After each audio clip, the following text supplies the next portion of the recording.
Hi, I'd like to welcome everyone here for this press conference. My name is Miriam Hamou. I'm from the Association of London Muslims.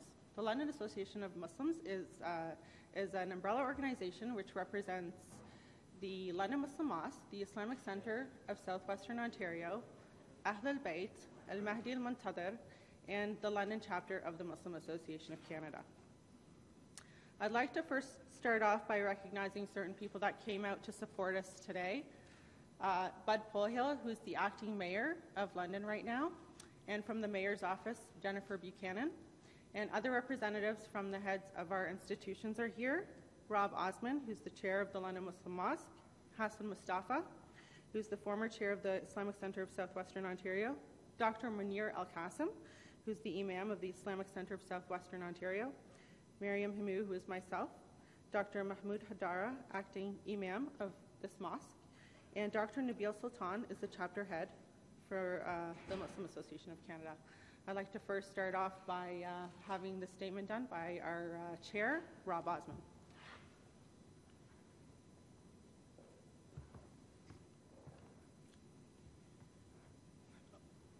I want to start by reminding everyone that this is a difficult time, not only for the victims and families of the attack who are now reliving the details, but also the families of the alleged perpetrators. I understand that this is an important break-in story, but I would also encourage you to be sensitive to these victims as well. I want to make it very clear that the Muslim community unequivocally condones the alleged actions of these two individuals. Condemns. My apologies. You can tell I'm very nervous. The Muslim community in London, Ontario has worked hard to combat radicalization with authorities.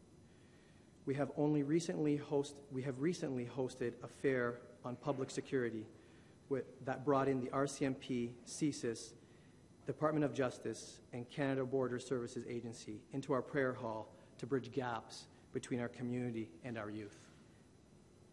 We know from various studies that radicalized youth generally shun mainstream mosques because their ideologies are unwelcome. Current and former representatives from Canadian security agencies have repeatedly affirmed that violent extremism is not the exclusive franchise of any community and that its roots cause are multi-layered and complex. While they may be linked to cut and paste interpretations of particular religious belief system, a closer examination of root causes often points to political objectives, isolation, and alienation, and the search for excitement and meaning common to many youth. The institutions I represent today continue to work hard with the authorities. In closing, the Association of London Muslims has and will continue to unequivocally condemn violent extremism of any kind, as this is the opposite to the core teachings of Islam, and we are committed to ensuring safety for our country and fellow citizens, including effective security measures. Thank you.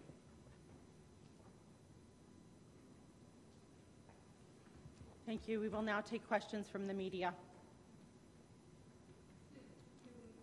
Yes. Did somebody from CSIS or the RCMP confirm the names of these two mosque officials? I'm going to refer the questions to Rob. Sorry, question again? Did anyone from government, CSIS, the RCMP, confirm the names of these two with you or only No. So you're going strictly based on mutual? Right now, at this point, yes.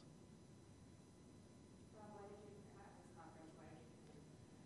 Well, we want to educate, there's multiple things here. I think number one, we were truly saddened by the event. It's a tragedy, again, that the victims, again, have to relive this, and the families have to relive this event that happened a few months ago. We also wanted to, ensure that, our community here understands that, we continue to work with our youth, with our authorities, with our representatives at a community level to work together to take away the gaps and build bridges with our youth and with the community at large. There's been comments today that London is a hotbed for youth extremism in this vein, and I'm just wondering if you've heard that as well. What is your reaction to comments like that? I haven't heard such thing.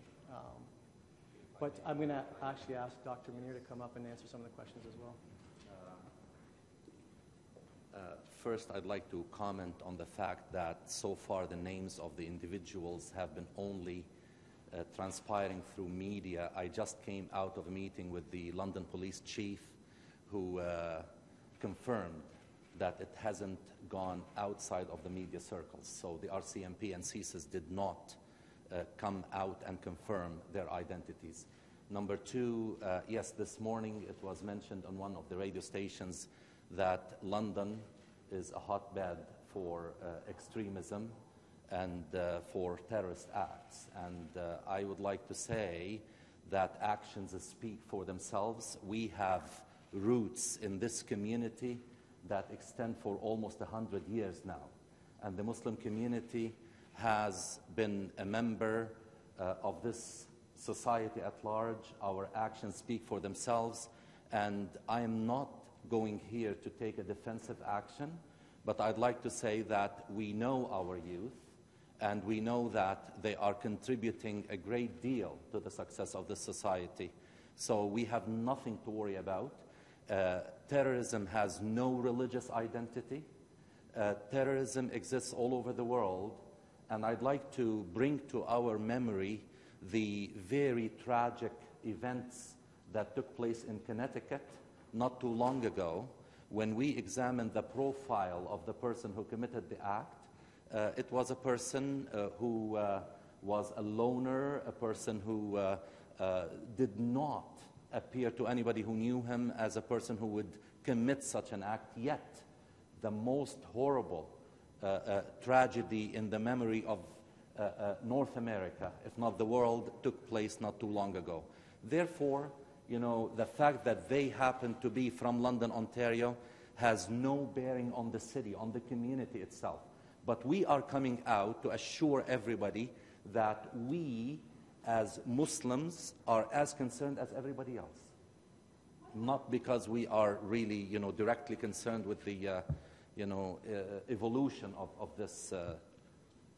What happens if someone were to show up here with a radical view? You see, this place, the London Muslim Mosque, as well as the Islamic Center, as well as all the other places of worship in London, do not welcome any radical views.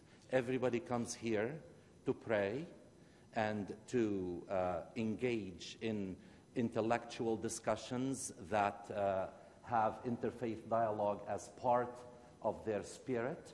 And basically, we have announced it over and over again, that our doors are open to everybody. We do not worship behind closed doors. Do you know of any emerging informal mosques or places where people that do have those views may be meeting in London? Not at all. London is a community. We make about, according to statistics, about maybe 8 to 9% of the population. We know ourselves, we know the people around us, and we are very comfortable that this is a very peaceful community. However, we know now that in the world, globally, these people can be present anywhere without them being detected. And the mosque or the center is no different. Now, if God forbid, if they would appear at any one time anywhere, is it the mosque or the center responsible for their appearance? The answer is absolutely not. So what do you make of two high school friends? What do you make of these? My analysis, and again, these are allegations, these are things that are still under investigation, but as an educator myself who taught at Western for 10 years, I understand that there are among the youth people who can be dysfunctional, who may have psychological problems, who might have faced some difficulties in their lives.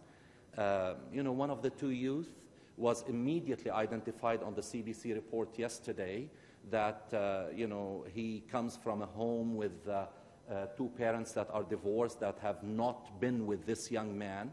So because of this dysfunction in the life of this individual, they may go to extremes. They will not find them in this community necessarily today, with the presence of communication through the internet, through the social media. Being in a certain city has no bearing whatsoever. We know that. You can be in Alaska or you can be in anywhere and still communicate within seconds with whomever you want. So the fact that they were from London, I'm not trying to downplay that fact, but I'm saying it has no bearing whatsoever on what happened. Yet as a community from London, Ontario, we felt it was our duty to come with the rest of the community, and we have the representative of the mayor and someone from the office of the city coming together to say that we condemn these things together, not only as a Muslim community, but as members of the community at large. We cannot accept that. Are you concerned the internet is misrepresenting Islamic beliefs and there is I tell you, extremist messages? okay, I'll tell you a fact. Go and try to use any search engine on the internet. The websites that are defamatory of Islam, they come right at the top. They have their ways of bringing them at the top, so people may get their information, may get misrepresentation about Islam from those websites, and they will tell you, this is Islam. Now, we are asking everybody to come to the source. And again, this morning a statement was made that just basically, it was mentioned that in every Friday sermon at every mosque in Canada, the imam starts by a prayer that invokes the displeasure of God on non-believers. I mean, I've been, and I have my colleague who is the acting imam of the London Muslim Mosque. I can just say everybody is welcome to come as many Fridays as you want and hear unannounced, so that, we will not know that there's anybody. And I can tell you that every Friday there are people from other faith traditions attending at the mosque and at the center. And we do not start with that. On the contrary, we stress the commonalities that exist among people of faith. And when something like this happens that puts a religious identity on a terrorist attack, we should all come together to denounce that and say that faith and terrorism is an oxymoron. They do not exist together.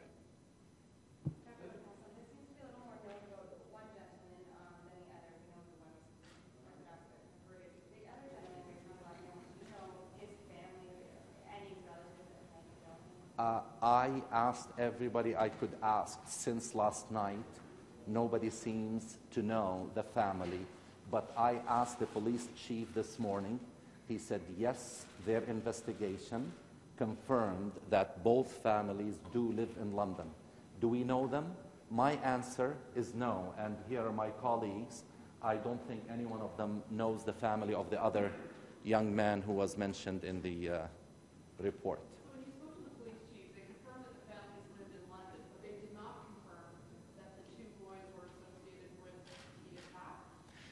They said, this is the policy of London Police Services Board, that if the investigation is carried by RCMP and ceases, they cannot interfere or mention anything. So that's why, they are not really, talking about any reports. When you heard the names of the reports, did it bring anything to mind, any behavior? No, other than that one of the names sounded Arabic, we did not know of who those people were. That's all that we could recognize, that one of them sounded Greek, the other sounded Arabic, but Other than that, we really did not know anything more. There have been concerns in other cities, especially Toronto, about young people either grown up as Muslims or converted, becoming radicalized, and I think some of the mosques there have sort of made an effort to try to identify, young people sort of heading off in the wrong direction. Has that ever been a concern in the community? Now, I'd like to remind us in the statement that was read by Mr. Rabi Osman that CSIS and the RCMP determined through research that terrorism is a very complex phenomenon and that it is not due to religious association or association with any thought system. And here I'd like to say that a person who is searching for some functionality in his life has discovered Islam. Now we say that, did Islam contribute to that terrorism? The answer is absolutely not, because he was basically escaping from his reality, from his everyday life, and I am not prepared to comment any further because I don't know the person. I'm just speaking from an abstract perspective that it could happen that a person who's searching for something that is a ghost in front of him may resort to these things, but may appear it's because he converted that look what happened. This association is not right. But I guess what I was asking is, in other communities there have been some concerns about this idea of young people becoming radicalized, and I think some imams have made an effort to try to sort of keep an eye out for kids who turn this direction. I just wondering, has that ever been a concern here? But equally true are people who have been radicalized by other faith traditions. Right, we would probably ask the priest or minister, did you notice anything in your congregation that sent off alarm bells? And has anything been noticed here? The answer is absolutely not. One more question. Absolutely not. You said you talked to the London police and they can't get involved or comment No. about your CSIS. Have they? I did not talk to them. I did not talk to them. Nor did they talk to me or anyone for that matter. No. You see, the news came out last night. We still did not have a chance to, talk to everybody.